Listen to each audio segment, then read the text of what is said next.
오늘의 설교 제목은 이게 도대체 무슨 일인가요? 라는 제목으로 창세기 37장 23절에서 24절 말씀을 다루고 있습니다. 오늘 본문은 요셉의 형들이 요셉을 구덩이에 빠뜨리는 내용을 다루고 있습니다. 왜 요셉의 형들은 요셉을 구덩이에 빠뜨렸을까요? 그 이유는 요셉이 형들에게 있어서 눈의 가시와도 같은 존재였기 때문입니다. 요셉은 형들의 잘못을 아버지에게 가서 다 일러 바쳤습니다. 그리고 요셉은 다른 형제들보다 아버지의 사랑을 많이 받으면서 자랐기 때문에 형들은 요셉을 질투하며 미워했습니다. 뿐만 아니라 요셉은 자신이 꿈을 꾼 내용들을 형들에게 가서 자신이 형들보다 높은 자리에 있게 될 것이라고 말을 하자 형들은 요셉을 아주 미워하고 싫어했습니다. 어쩌면 형들은 요셉이 아무리 동생이라 할지라도 요셉에 대한 미움이 너무 컸기 때문에 요셉의 형들은 어떻게 하면 요셉을 없애버릴 수 있을까 기회를 엿보고 있었을지도 모릅니다. 그러던 어느 날 요셉의 형들에게 요셉을 죽일 절호의 기회가 찾아오게 됩니다. 형들이 세겜이라는 지역에서 양을 치고 있을 때요, 아버지 야곱이 요셉을 불러서 형들과 양떼가 잘 있는지 살펴보고 오라고 요셉에게 심부름을 시킵니다. 이때 요셉은 아버지의 말을 듣고 헤브론에서 출발해서 세겜이라는 지역까지 북쪽으로 약 80km를 걸어서 이동을 합니다.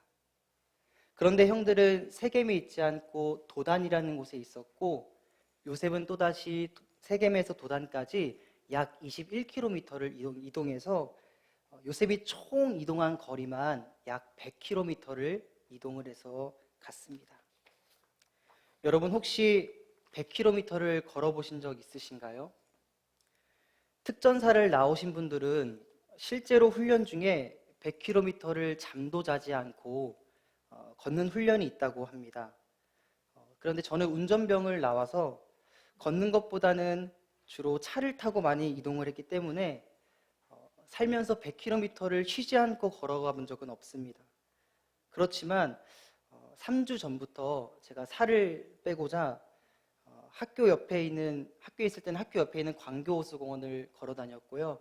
그리고 지금은 비대면이라서 집에 있기 때문에 지금은 집 주변에 있는 일산 호수공원과 집 주변에 있는 산책로를 하루에 1시간 반씩 걸어 다니면서 요셉이 100km를 걸어서 갔다는 것이 참으로 쉽지 않은 것을 느꼈습니다. 오늘 본문 속의 요셉은 아버지의 심부름을 받고 형들을 만나러 먼 길을 이동해서 왔습니다. 형들은 요셉을 보자 아버지도 없겠다, 요셉을 죽일 절호의 기회를 마주하게 되었고, 반대로 요셉은 형들을 보자 뭔가 심상치 않은 분위기를 마주하게 됩니다. 요셉이 형들의 표정을 보니까요, 당장이라도 자신을 잡아먹을 것 같은 사악한 얼굴과 형들의 눈에서는 자신을 죽일 듯한 살기가 느껴졌습니다. 요셉, 너 잘 만났다. 오늘 아주 혼쭐을 내주마. 아니나 다를까 평소 요셉에 대한 미움과 시기와 질투가 가득했던 요셉의 형들은 그토록 미워했던 요셉이 입고 있던 옷을 확 벗겨버리고 요셉을 구덩이에 던져 넣어버립니다. 구덩이는 히브리어로 보르라고 하는데요, 이 보르라고 하는 단어는 구덩이, 우물, 감옥, 저수지, 샘으로 쓰이는 단어입니다. 이때 당시 사람들은 구덩이에 물이 많을 때는요, 그 구덩이를 수조나 우물로 사용을 했고요, 구덩이에 물이 말랐을 때는 그 구덩이를 감옥으로 활용하기도 했다고 합니다.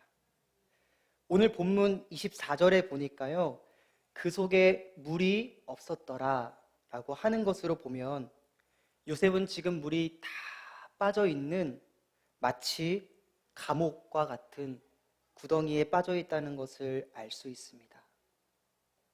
여러분, 아버지의 심부름을 받고 형들을 만나러 갔다가 구덩이에 빠지게 된 요셉의 심정이 어떠했을까요? 아마 요셉은 먼 길을 이동해서 왔기 때문에 온몸이 땀으로 흠뻑 젖어 있었을 것입니다. 그리고 무엇보다 목이 많이 말랐을 것입니다. 그리고 요셉을 구덩이에 던져놓고 형들이 그 구덩이 밖에서 밥을 먹고 있다는 그 성경 속 장면을 살펴보면요, 요셉은 지금 밥도 먹지 못해 배도 많이 고팠을 것입니다. 아무리 힘을 써봐도 나올 수가 없고 사방은 꽉 박혀 있어서 답답하고, 아마 요셉은 답답한 마음에 형들에게 자신은 잘못한 게 없다며 자신을 좀 살려달라고 소리도 쳐봤을 것입니다. 그러면서 요셉은 구덩이 안에서 좌절하고 절망하면서 이런 생각을 했을 것입니다. 이게 도대체 무슨 일인가요?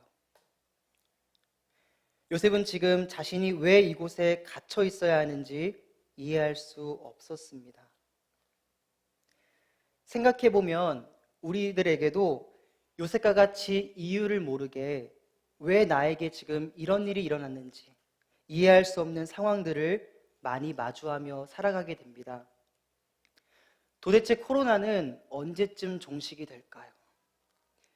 왜 갑자기 코로나 때문에 답답하고 불편한 생활들을 겪어야 하는 것일까요? 코로나로 인해 다 함께 모여서 예배를 드리지도 못하는 이 어려운 상황을 언제까지 겪어야 할까요? 또 요셉이 아버지의 말씀을 따라 형들에게 갔듯이 우리도 하늘 아버지를 뜻을 따라 이 땅 가운데 살아가면서 사람들과의 관계에서 찾아오는 어려움들, 그리고 또 예상치 못하게 갑자기 찾아오게 되는 일들 때문에 나는 왜 지금 이런 일을 겪어야 하는지 이해하지 못하며 살아갈 때가 참 많이 있습니다. 또 생각이라는 깊은 구덩이에 자기 자신을 가두어 놓고 그 속에서 답답해하고 힘들어하며 살아갈 때도 있습니다. 또 가족 중에 혹은 주변에 누군가가 아플 때는요, 왜 그 사람이 지금 이 힘든 아픔을 겪어야 하는지 이해하지 못할 때가 있습니다.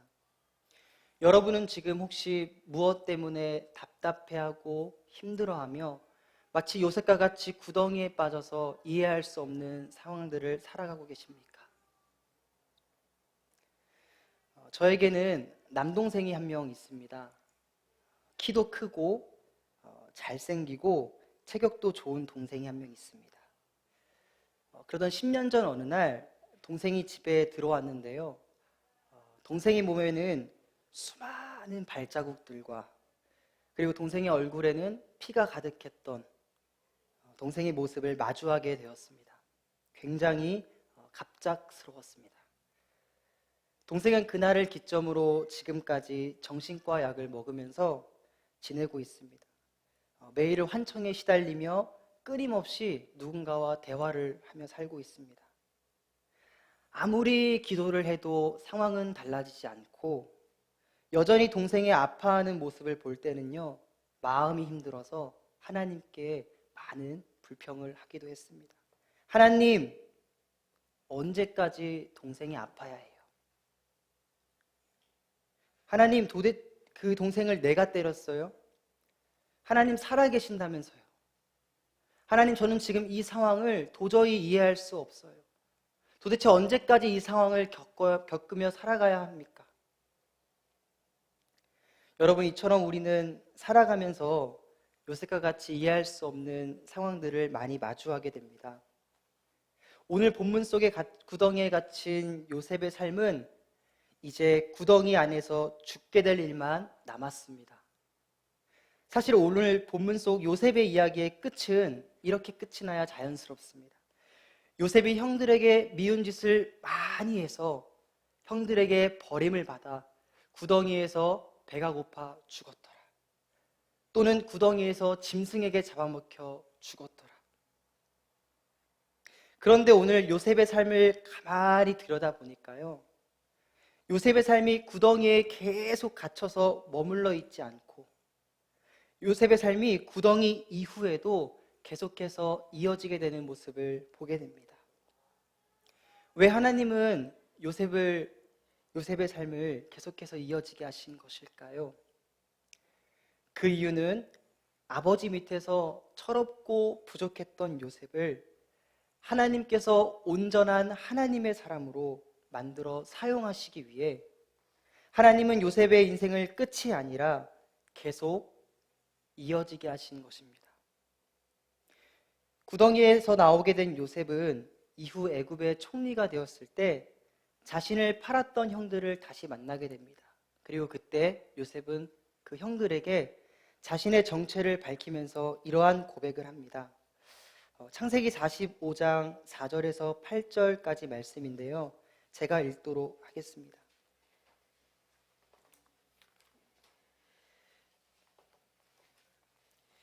요셉이 형들에게 이르되 내게로 가까이 오소서.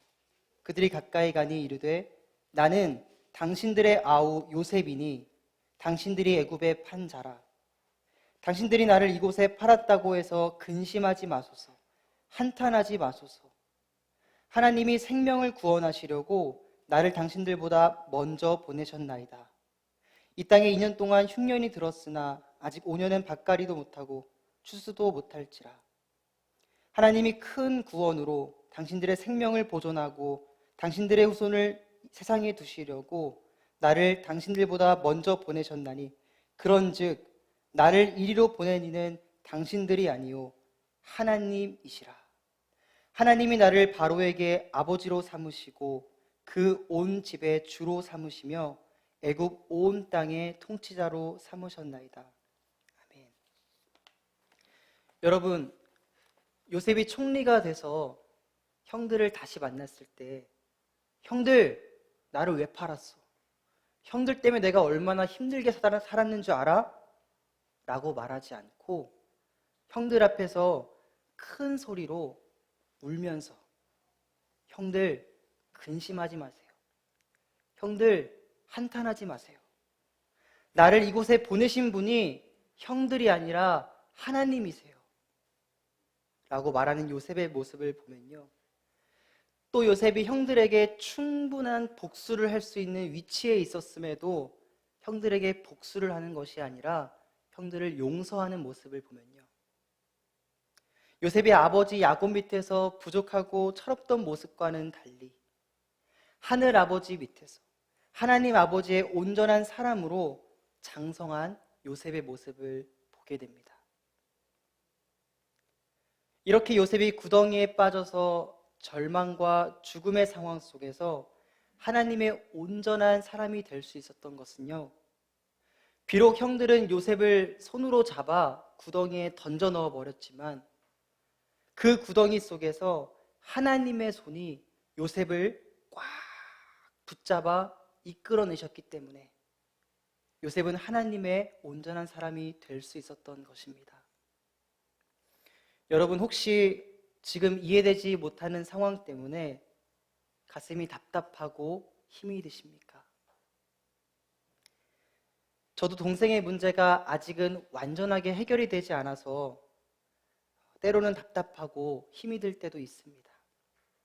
그런데 오늘 요셉의 삶을 보니까요, 우리의 삶이 요셉과 같이 구덩이에 빠져서 답답하고 죽을 것 같지만 하나님의 손이 우리의 손을 꽉 붙들고 계심을 믿기에, 그리고 마침내 하나님의 손이 우리를 이끄셔서 우리를 온전한 하나님의 사람으로 만들어 가실 것을 신뢰하기에 우리는 오늘도 끝까지 하나님의 손을 바라보게 되며 이해할 수 없는 시간들을 견디며 살아가게 됩니다. 라이프교회 성도 여러분, 한 주 동안에도 수많은 이해할 수 없는 상황들을 마주하게 될 때 우리를 이끌어 가시는 하나님의 선한 손을 바라보시길 바랍니다. 그 하나님의 선한 손이 우리를 깊은 구덩이에서 우리를 이끌어 가실 것입니다. 상황과 문제보다 더 크신 하나님을 바라보며 주님과 함께 믿음으로 하루하루를 살아가는 저와 여러분이 되기를 주님의 이름으로 간절히 기도드리며 바라겠습니다. 이 시간 함께 기도하길 원합니다. 하나님, 왜 나에게 지금 이런 일이 일어나야 하는지 모르겠습니다.